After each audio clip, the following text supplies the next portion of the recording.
최근 병원에 오시는 분들에게 가장 많이 듣는 말이 있습니다. 선생님, 저는 당뇨는 아닌데요. 그 전에 뭐가 있대요? 당뇨 전 단계래요. 당뇨 전 단계라는 말. 언뜻 들으면 위기감이 덜 느껴질 수 있습니다. 아직은 당뇨병이 아니니까 괜찮겠지. 이렇게 생각하기 쉽습니다. 그런데 정말 그럴까요? 그건 너무 순진한 생각입니다. 우리는 지금 조용한 대재앙 속에 살고 있습니다. 당뇨병 확진자는 2024년 기준에서 약 600만 명이지만 그보다 2배가 넘는 1,500만 명이 당뇨 전 단계 상태입니다. 성인 인구의 절반 가까이가 이미 당뇨병으로 가는 길목에 서 있다는 뜻입니다. 말 그대로 대부분은 자신이 병의 길에 들어선지도 모른 채 살아갑니다. 그리고 그 사이 몸속에서는 눈에 보이지 않는 변화가 시작됩니다. 당뇨 전 단계는 단순히 혈당 수치가 조금 높은 정도가 아닙니다. 우리 몸의 대사 시스템, 특히 인슐린이라는 호르몬의 작동이 서서히 망가져가는 초기 단계입니다. 인슐린은 췌장에서 분비되어 혈당을 조절하는 호르몬인데 이 호르몬이 제 역할을 못하게 되면 혈액 속에 당분이 쌓이고 결국은 온몸을 망가뜨리게 됩니다. 사람들은 말합니다. 나는 별다른 증상이 없는데 왜 걱정해야 하나요? 당뇨 전 단계가 무서운 이유는 바로 그겁니다. 대부분 아무 증상이 없습니다. 그래서 병이 조용히, 아주 조용히 진행됩니다. 하지만 몇 가지 신호는 있습니다. 목이나 겨드랑이, 사타구니 같은 피부가 접히는 부위에 갑자기 생겨나는 작은 돌기들. 우리는 이것을 흔히 쥐저지라고 부르죠. 이 쥐저지 갑자기 많아졌다면 피부 문제가 아니라 인슐린 저항성이 높아졌다는 신호일 수 있습니다. 또 하나, 목 뒤나 겨드랑이 피부가 어둡게 착색되는 경우, 약간 벨벳처럼 거칠고 까무잡잡해졌다면 그것도 단순한 피부 색소 문제가 아닙니다. 의학적으로는 흑색극세포증이라고 부르며 인슐린이 과잉 분비되는 상태에서 자주 나타나는 증상입니다. 우리 몸은 끊임없이 신호를 보냅니다. 문제는 그 신호를 못 알아채는 우리 자신입니다. 당뇨 전 단계가 바로 그렇습니다. 몸은 이미 여러 방식으로 위험을 알리고 있는데 우리는 피곤하다고 생각하고 나이 탓이라고 넘깁니다. 그러는 사이 몸속에서는 합병증의 씨앗이 자라고 있습니다. 여기서 한 가지 분명히 말씀드릴 수 있는 것이 있습니다. 당뇨 전 단계는 병입니다. 그리고 이 병은 시간을 주지 않습니다. 방치하면 절반 이상이 5년 이내에 당뇨병으로 진행됩니다. 한 번 당뇨병으로 진단되면 평생 약을 먹고 합병증을 걱정하며 살아야 합니다. 하지만 반대로 당뇨 전 단계는 되돌릴 수 있습니다. 정확히 말하면 이 시기는 마지막 기회입니다. 몸이 고장나기 전 아직은 스스로 회복할 수 있는 유일한 시기라는 겁니다. 그렇다면 우리는 무엇을 해야 할까요? 정확히 무엇을 먹고 어떻게 움직이고 어떤 생활 습관을 지켜야 할까요? 병원에 가지 않아도 지금 내 집에서 할 수 있는 관리법은 무엇이 있을까요? 오늘은 이 모든 것을 하나하나 자세히 말씀드리겠습니다. 그리고 여러분이 정말 몰랐던 조용한 경고의 신호들, 그리고 실제 당뇨 전 단계를 되돌린 사람들의 이야기까지 알려드리겠습니다. 당뇨 전 단계는 결코 가볍게 넘어갈 일이 아닙니다. 그리고 무엇보다 중요한 건 오늘입니다. 5년 후가 아니라, 약 처방을 받고 난 뒤가 아니라 지금 이 순간 결심하고 실천하는 것이 가장 중요합니다.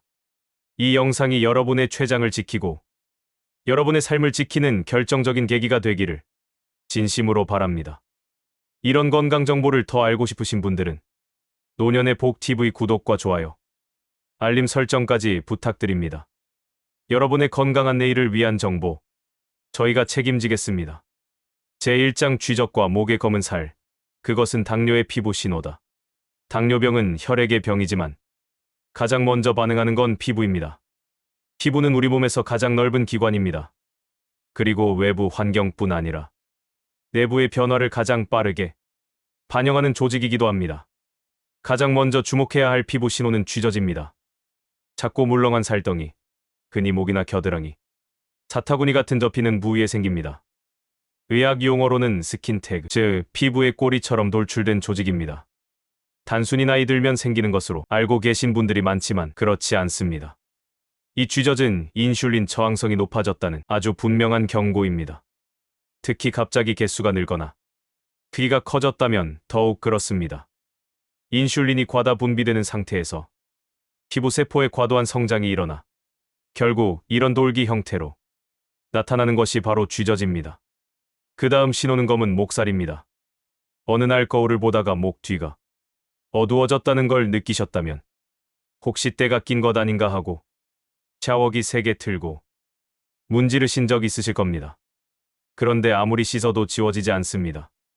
그 부위는 약간 거칠고 벨벳처럼 두터워진 느낌까지 듭니다. 이런 착색은 흑색 극세포증이라는 의학적 명칭을 가지고 있습니다. 흑색 극세포증은 흔히 목 뒤, 겨드랑이, 사타구니 등에 생기며 인슐린 저항성과 거의 1대1 비율로 동반되는 증상입니다. 즉, 목 뒤가 까매졌다는 건 곧 췌장이 지금 비명을 지르고 있다는 뜻입니다. 쥐젖과 착색은 결코 미용의 문제가 아닙니다. 췌장이 과도하게 인슐린을 만들고 있다는 아주 구체적이고 치료 가능한 상태에서 나타나는 유일한 외부 증상입니다.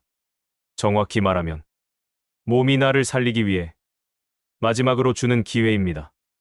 혈관이 막히고 신장이 망가지고 시력이 떨어지고 나면 돌이키기 어렵습니다. 하지만 쥐젖 하나, 까무잡잡한 목살 하나는 지금 바로 바꿀 수 있습니다.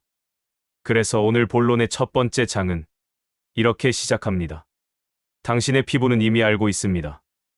몸속에서 벌어지는 일을. 제2장. 당뇨, 전 단계의 정확한 기준과 오해. 많은 분들이 이렇게 이야기합니다.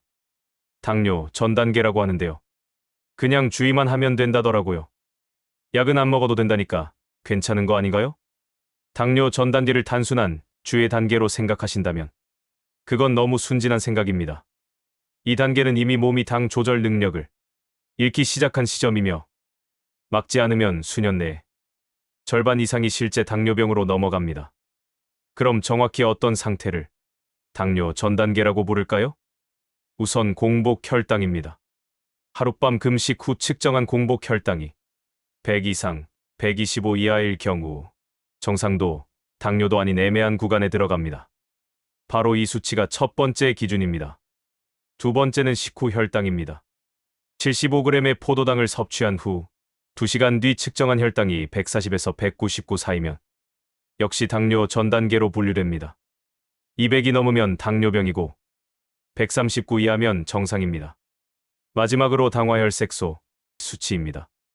이 수치는 최근 23개월간의 평균 혈당을 보여줍니다.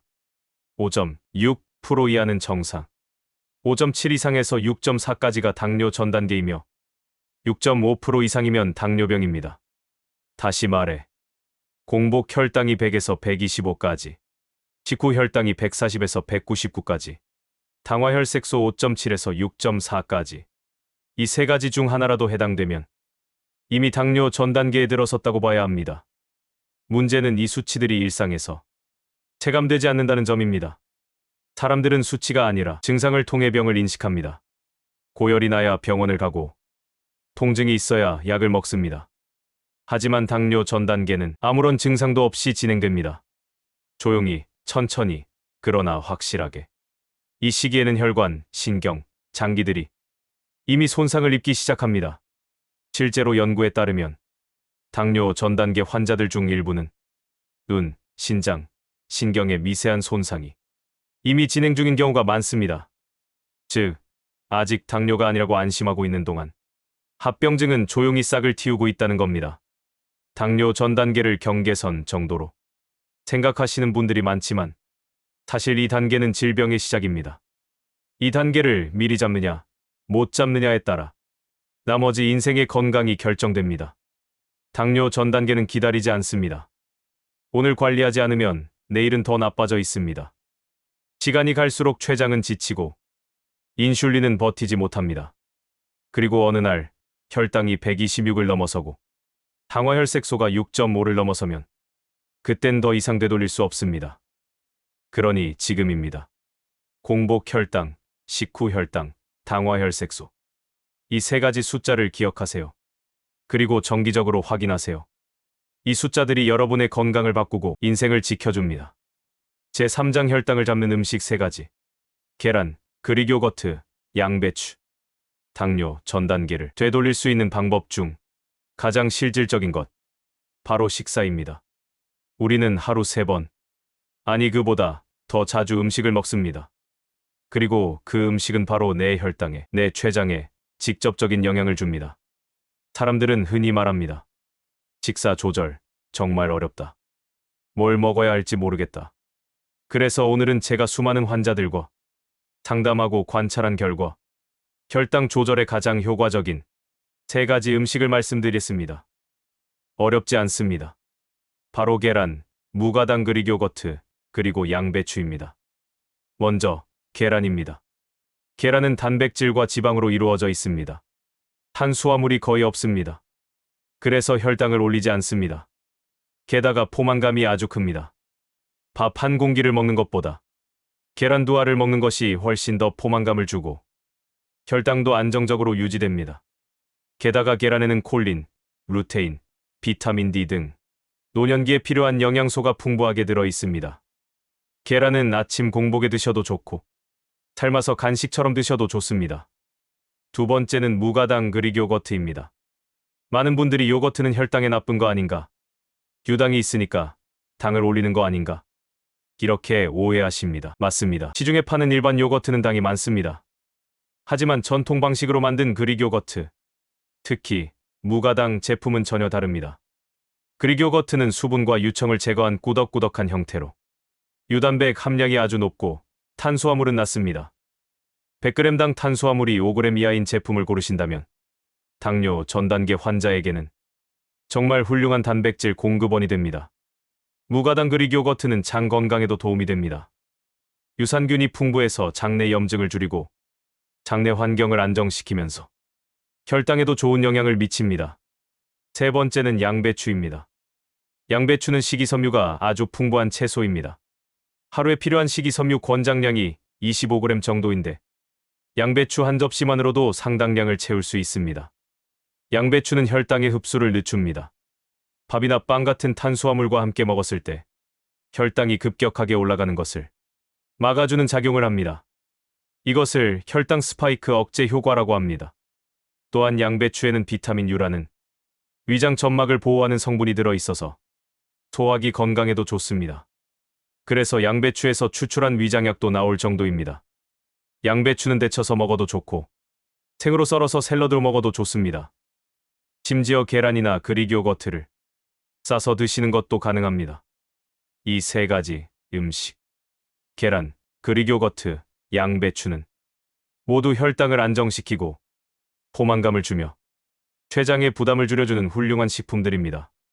그리고 가장 중요한 건 이 음식들을 꾸준히 반복적으로 습관처럼 드시는 겁니다.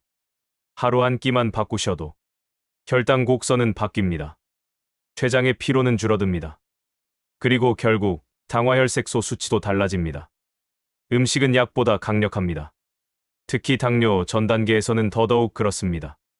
지금 내 식탁을 바꾸는 일이 내 췌장을 살리고 내 노후를 바꾸는 일입니다. 제4장.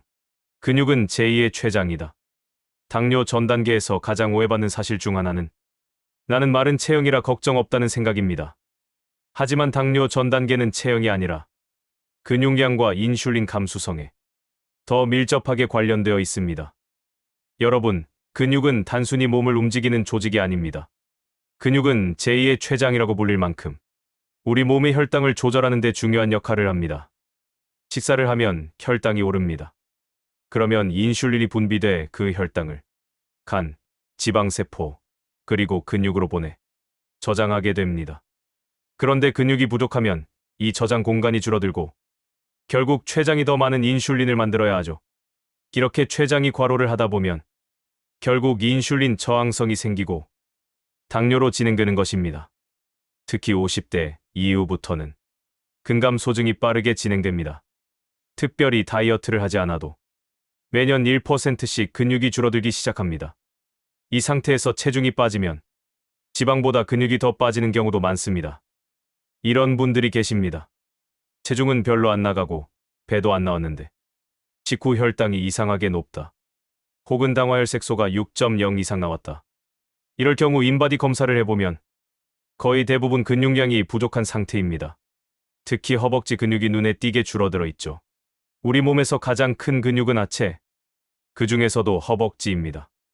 허벅지 근육이 탄탄하면 식사 후 혈당을 잘 흡수하고 필요할 때 혈당을 다시 꺼내 쓰는 저장 창고 역할을 합니다.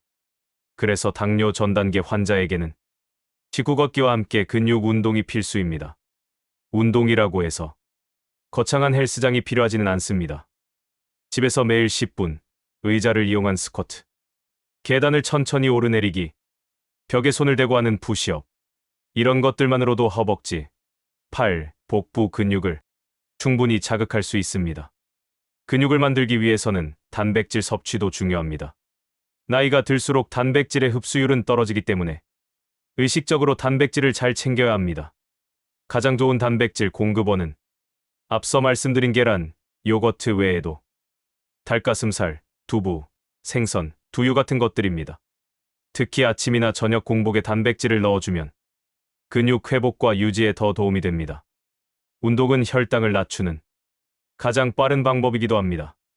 하루 식사 후 30분 내에 20에서 30분 정도 걷기만 해도 혈당의 급격한 상승을 막을 수 있습니다. 실제로 당뇨 전 단계 진단을 받은 60대 여성 한 분은 하루 2끼만 드시고 거의 움직이지 않았습니다. 근육이 적다 보니 식사량이 많지 않아도 혈당이 쉽게 올라가고 피곤함도 쉽게 왔습니다. 이분은 먼저 하루에 삶은 달걀 2개와 그릭 요거트 1컵을 아침에 추가하셨고 식사 후에는 아파트 단지를 20분 정도 걷는 습관을 들이셨습니다. 그 결과 3개월 만에 당화혈색소가 6.1에서 5.8로 떨어졌습니다. 근육량도 소폭 늘었고 피로감이 현저히 줄었다고 하셨습니다. 이처럼 근육은 혈당을 받아주는 흡수 창고이자 췌장을 도와주는 혈당 조절 동반자입니다. 이제는 나이가 들수록 체중보다 근육량을 먼저 봐야 합니다. 당뇨를 예방하고 되돌리는 데 있어 식사만큼이나 운동, 그 중에서도 근육 관리가 중요하다는 사실 꼭 기억해 두시기 바랍니다. 제5장 되돌릴 수 있다. 당뇨 전 단계에서 정상으로. 많은 분들이 당뇨 전 단계를 진단받고 이렇게 말씀하십니다. 이제 어쩌죠? 저는 결국 당뇨병 되는 건가요? 그 질문에 저는 분명하게 대답합니다. 아닙니다. 지금이면 돌아갈 수 있습니다. 실제로 제가 만난 환자 중 상당수는 정확한 식사 조절과 생활 습관 개선을 통해 당화혈색소를 정상으로 회복시켰습니다. 시간은 걸리지만 충분히 가능합니다. 그렇다면 어떻게 해야 되돌릴 수 있을까요? 가장 강력한 방법은 체중 감량입니다. 단, 무리한 다이어트가 아닙니다. 현재 체중의 5에서 10%를 줄이는 것. 이것이 당뇨 전 단계를 벗어나는 핵심 전략입니다. 예를 들어 체중이 70kg이라면 5%는 3.5kg, 10%는 7kg입니다. 단기간이 아니라 3개월에서 6개월 동안 천천히 감량하는 것이 이상적입니다. 이렇게 체중을 줄이면 지방세포가 줄어들고 그에 따라 인슐린 저항성이 감소하며 췌장이 훨씬 적은 부담으로 혈당을 조절할 수 있게 됩니다. 실제로 68세 남성 환자 한 분은 체중이 82kg, 당화혈색소 6.3% 상태에서 저를 찾아오셨습니다. 복부 비만도 심했고 피로감을 호소하셨습니다. 저는 그분께 3가지 원칙만 드렸습니다. 하루 한 끼만 당 없는 식단으로 바꾸기, 매일 식사 후 30분 걷기, 일주일에 2번 하체 근육 강화 운동하기. 그 결과 4개월 만에 체중이 76kg로 줄었고 당화혈색소는 5.9%까지 떨어졌습니다. 혈당 스파이크도 눈에 띄게 줄었고 직곤증이 거의 사라졌다는 말을 하셨습니다. 두 번째 전략은 꾸준한 운동입니다. 운동은 근육을 유지시켜줄 뿐 아니라 혈당을 직접적으로 낮추는 유일한 비약물 요법입니다. 기구 30분 내에 걷기. 이는 가장 효과적인 습관입니다. 왜냐하면 혈당은 식후 30분에서 90분 사이에 가장 높아지기 때문입니다. 그때 걷기만 해도 혈당이 더 이상 오르지 않고 유지되거나 오히려 떨어지기 시작합니다. 운동의 강도보다 더 중요한 건 지속성입니다. 무리한 러닝보다 매일 걷기, 매일 계단 오르기, 매일 팔굽혀 펴기 같은 간단한 운동이 오히려 혈당에 훨씬 좋은 영향을 줍니다. 세 번째는 정제 탄수화물 줄이기입니다.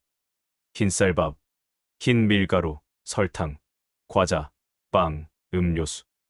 이 모든 것들은 혈당을 급격히 올리고 췌장을 혹사시키는 음식들입니다. 단 거 먹으면 당뇨 걸리는 확률이 더욱 더 높아집니다. 특히 당뇨 전 단계 상태에서는 조금의 단 음식도 췌장에 큰 부담을 줍니다. 그래서 식단을 바꾸는 첫걸음은 흰 탄수화물을 줄이고 섬유질과 단백질을 늘리는 것. 아침에 계란, 점심에 닭가슴살, 채소는 양배추, 브로콜리, 오이처럼 섬유질 많은 채소를 우선으로 드시기 바랍니다. 마지막으로 중요한 것이 하나 더 있습니다. 바로 지속적인 관찰입니다. 정기적으로 공복 혈당과 당화혈색소를 검사하시고 가능하다면 스문의 시간 혈당 추적기를 이용해 식사와 운동이 내 몸에 어떤 영향을 주는지 패턴을 직접 확인하시기 바랍니다. 병원에서 당뇨 전 단계 진단을 받는 순간 그게 끝이 아닙니다. 그때부터가 시작입니다. 체중을 줄이고 근육을 유지하고 단 음식을 줄이고 매일 꾸준히 움직이면 당뇨 전 단계는 질병이 아니라 기회가 됩니다. 아직 늦지 않았습니다. 지금이 바로 되돌릴 시간입니다. 내 몸이 조용히 말하고 있었던 것들. 사람들은 병이 찾아오면 그제야 건강을 되돌아봅니다. 하지만 몸은 그보다 훨씬 먼저 조용히, 천천히 신호를 보내고 있습니다. 목에 생긴 쥐젖 하나, 갑자기 검게 변한 목 뒤의 피부, 밥만 먹고 나면 쏟아지는 피로감, 어느 날 문득 이유 없이 올라간 혈당 수치.